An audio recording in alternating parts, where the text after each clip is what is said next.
Okay guys, so we're starting a new unit and it's Bible science, so some more science experiments to go along with our lesson. Today's experiment is using a Coke bottle and some Mentos.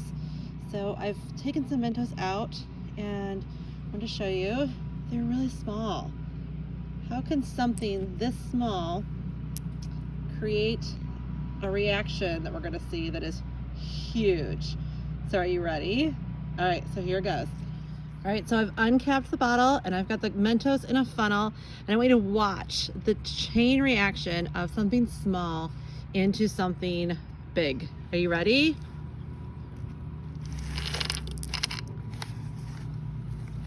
Whoa! I'm gonna get out of the way! Crazy, right? Hi guys, today's lesson comes from the book of John, chapter 6, verses 1 through 13. So the New Testament, chapter 6 of the book of John.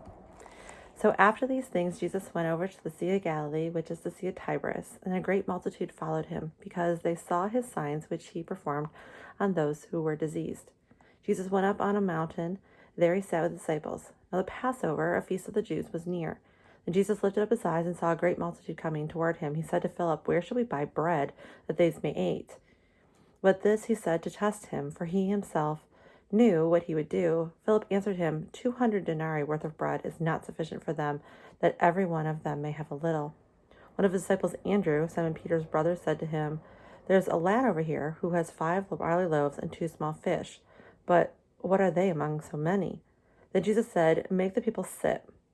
Now there was so much grass in the place that when the men sat down in the numbers of 5,000, Jesus took the loaves, and he had given thanks. He distributed them to the disciples, and the disciples to those sitting down, and likewise of the fish as much as they wanted. So when they were filled, Jesus said to his disciples, "Gather up the fragments that remain, so that nothing is lost."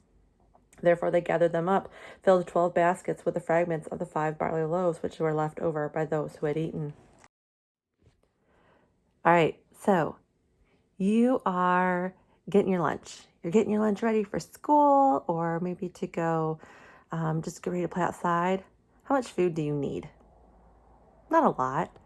Not enough to, fill an entire cafeteria full of people. Definitely not enough to feed 5,000. But that's what Jesus was able to do. He took a little boy's lunch, blessed it, and fed 5,000 people. Crazy, right? Something so small to make such a deep impact for so many. Think of our experiment. Tiny little candy added to a big bottle of pop made such a huge explosion. The reaction was massive. I mean, it was so big. I thought it was going to get me. It knocked me over. It was so big. But that's what Jesus does. He knows our needs, and he wants to meet our needs. The needs of the people, so they were hungry. What did Jesus do? He met those needs. He took a little boy's lunch and blessed that many people.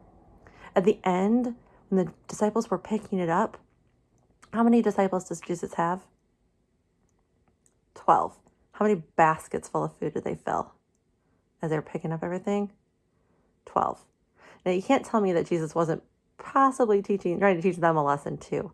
That, you know what? This is what Jesus does. He meets our needs because that's what he wants to do. That's what he's here to do.